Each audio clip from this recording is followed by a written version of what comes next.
Tractor trolley खेतों वाले कच्चे रास्ते से निकलकर पक्की सड़क पर पहुंच चुकी थी और फिर उसका रुख रावी की तरफ मुड़ गया। ट्रॉली जब काफी दूर निकल गई तो शारिक भी खेत से निकल आया और इधर उधर देखता हुआ सड़क पर आ गया। ट्रॉली बहुत दूर जा चुकी थी और सड़क एक बार फिर वीरान हो चुकी थी। दफतन किसी और ट्रैक्टर के इंजन की आवाज सुनकर वो चौंक गया।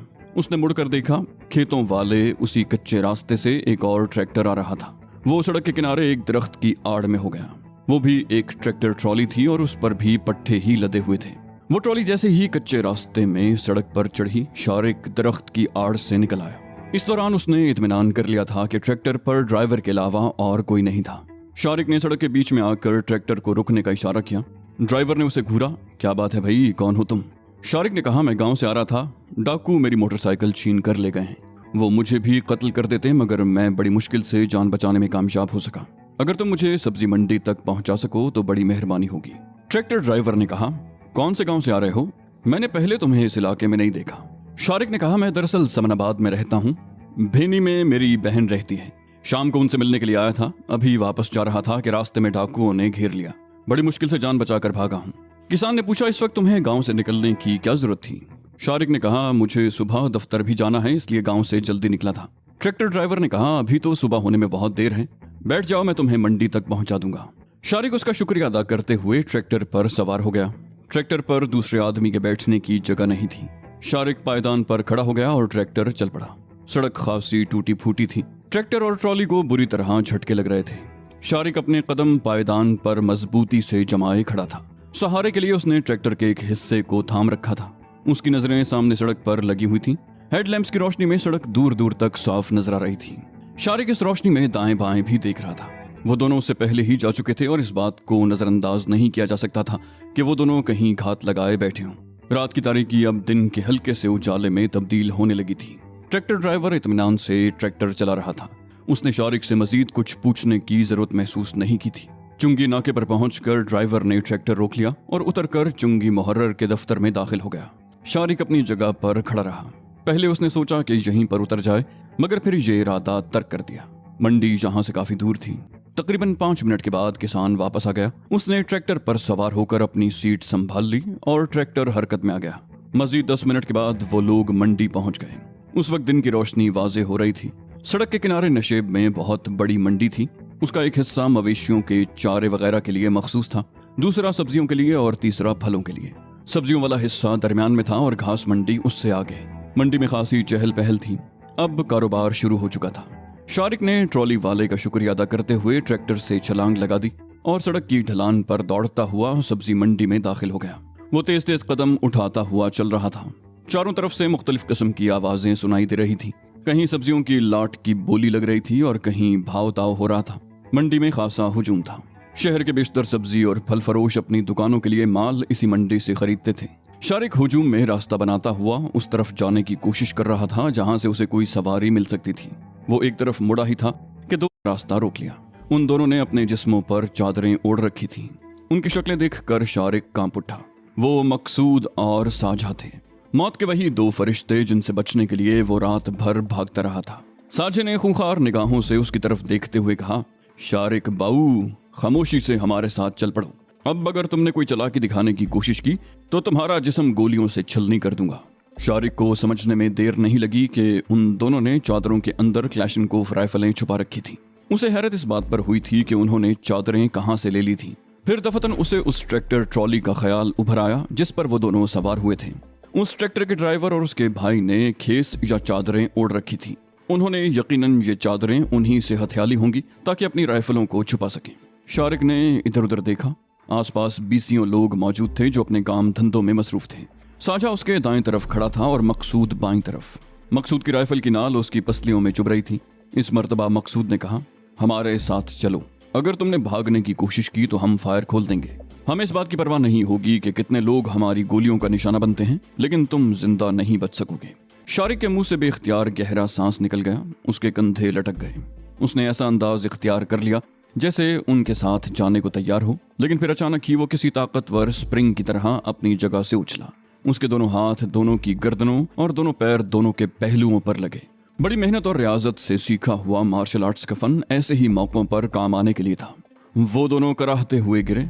शारिक भी गिरा था, मगर वो ऐसे कामों में माहिर था। वो बड़ी फुर्ती से उठकर एक तरफ भाग निकला।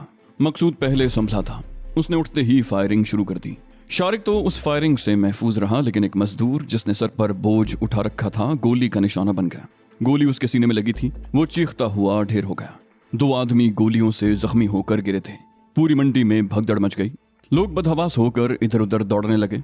शारिक भी लोगों को धक्के देता हुआ एक तरफ भागता रहा। वो सब्जियों वाले सेक्शन से निकलकर फलों वाले सेक्शन में पहुंच गया। वहां भी भगदड़ मची हुई थी। एक आदमी केलों से भरे हुए एक टोकरे के करीब खड़ा बदहवास निगाहों से इधर उधर देख रहा था। उसने दाएं तरफ से दौड़ते हुए एक मजदूर को आवाज दी, ओए पांडी। मगर वो पांडी रुके बगैर एक तरफ भागता चला गया। लेकिन शारिक उस शख्स के करीब रुक गया। उसने पूछा, क्या है मलिक जी, ये सामान उठाना है? उस शख्स ने कहा, हाँ, केलों का ये टोकरा उठाओ, जल्दी करो। शारिक ने झुककर केलों वाला टोकरा उठा लिया जो खासा वजनी था। वो टोकरा सर पर उठाए उस शख्स के पीछे दौड़ता रहा। तकरीबन 50 गज के फासले पर एक सुजुकी पिकअप खड़ी थी, जिसमें कुछ और भी फलों के टोकरे लदे हुए थे। कुछ फल वैसे ही ढेर किए हुए थे। शारिक ने केलों वाला टोकरा सुजुकी में पटक दिया और गर्दन सहलाने लगा। उस शख्स ने 5 रुपए का एक नोट निकाल कर शारिक की तरफ बढ़ाया। शारिक ने नोट लेने की बजाय पूछा, आपको कहाँ जाना है मलिक जी? उस शख्स ने सवालिया निगाहों से उसकी तरफ देखा। बोला, समानाबाद। क्यों? शारिक ने कहा, मुझे भी अपने साथ ले चलें, मुझे रास्ते में चुबुर्जी पर उतार दीजिए, यहाँ तो भगदड़ मची हुई है। वो शख्स बोला, चलो बैठो, जल्दी करो। ये कहता हुआ वो स्टीयरिंग साइड का दरवाजा खोलकर अंदर बैठ गया। शारिक भी दूसरी तरफ का दरवाजा खोलकर बैठ गया। ये सुजुकी उस शख्स की अपनी थी। उसने इंजन स्टार्ट किया और सुजुकी एक जोरदार झटके से आगे बढ़ा दी। सब्जी मंडी में अब भी भगदड़ मची हुई थी। 1-2 मरतबा फायरिंग भी हुई। लोग अपना काम छोड़कर भाग रहे थे। सुजुकी इधर उधर लहराती हुई तेजी से मंडी के इलाके से निकलकर सड़क पर आ गई और तेजी से एक तरफ दौड़ने लगी। ड्राइविंग सीट पर बैठे हुए शख्स ने मुड़कर उसकी तरफ देखा। बोला, तुम कौन हो? पांडी तो नहीं लगते। शारिक ने उसे भी एक फर्जी कहानी सुनाते हुए कहा, मैं शादीपुर से आया था फैसलाबाद जाने के लिए, लेकिन रास्ते में डाकुओं ने लूट लिया। मैंने खेतों में छुपकर जान बचाई। मेरे कपड़ों की ये हालत इसी वजह से हुई है। उस शख्स ने पूछा, मंडी में क्या कर रहे थे और चुबुर्जी क्यों जाना चाहते हो? शारिक ने कहा, मजदूरी करके कुछ पैसे जमा करना चाहता था, लेकिन यहाँ तो मामला ही बिगड़ गया। चुबुर्जी में मेरा कजन रहता है, उसके पास जा रहा हूँ। उसी से कुछ रकम कर्ज लेकर आज फैसलाबाद चला जाऊंगा। सुजुकी मुख्तलिफ सड़कों पर दौड़ती हुई चुबुर्जी पहुंचकर रुक गई। शारिक उस शख्स का शुक्रिया अदा करके नीचे उतर आया। उस वक्त दिन की अच्छी खासी रोशनी फैल चुकी थी। सड़कों पर लोगों की आमदोरफ्त थी। ज्यादातर लोग साइकिलों पर अपने अपने काम धंधे के लिए जा रहे थे। बसें भी चलने लगी थीं।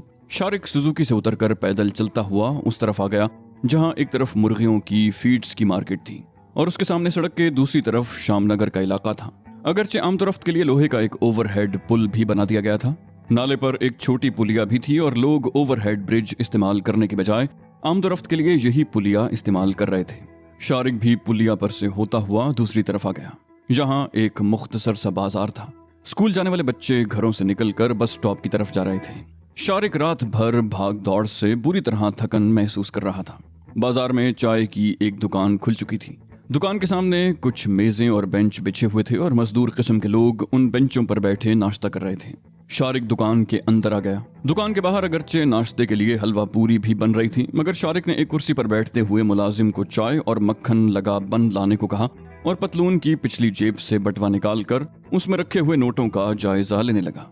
1000, 500 और 100 वाले कई नोट थे जो नहर में उतरने और देर तक पानी में खड़े रहने की वजह से भीग चुके थे। उसके बटवे में कुछ कागजात भी थे और वो भी भीग चुके थे। शारिक ने 100 का एक नोट निकालकर बटवा दोबारा पतलून की जेब में रख लिया। नौकर जब चाय और प्लास्टिक की एक मैली सी प्लेट में मक्खन लगा हुआ बन लेकर आया तो शारिक ने 100 का नोट उसकी तरफ बढ़ा दिया। बोला, पैसे काट लो। नौकर बोला, खुले पैसे दो बाबूजी, सुबह सुबह 100 का खुला नहीं होगा। शारिक बोला, ऐसा करो, बाहर खोखे से सिगरेट का एक पैकेट और माचिस ले लो। 2 रुपए तुम्हारे और चाय के पैसे काट कर बाकी मुझे दे दो।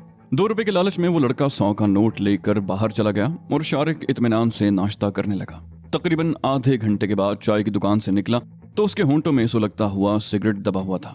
वो तंबाकू नोशी का आदी नहीं था, कभी कभार शौकिया तौर पर पी लिया करता था और उस वक्त तो 100 का नोट खुला कराने के लिए सिगरेट खरीदे थे। शारिक को इत्मीनान था कि वो अपने दुश्मनों को बहुत पीछे छोड़ आया था, लेकिन उसे अफसोस इस बात का था कि माझा गुज्जर और उसके साथ ही पुलिस के हाथ नहीं लगे और वो उन्हें कोई नुकसान नहीं पहुंचा सका था। वो कुछ देर तक बाजार में चलता रहा और फिर एक गली में मुड़ गया। उस गली में बंगला नुमा रिहायशी मकान थे। वो 2-3 गलियों में घूमता हुआ एक कोठी नुमा मकान के सामने रुक गया। उस वक्त सूरज तुलू हो चुका था और धूप की नरम सुनहरी किरणें बड़ी भली लग रही थीं। गेट को बाहर से ताला नहीं लगा था।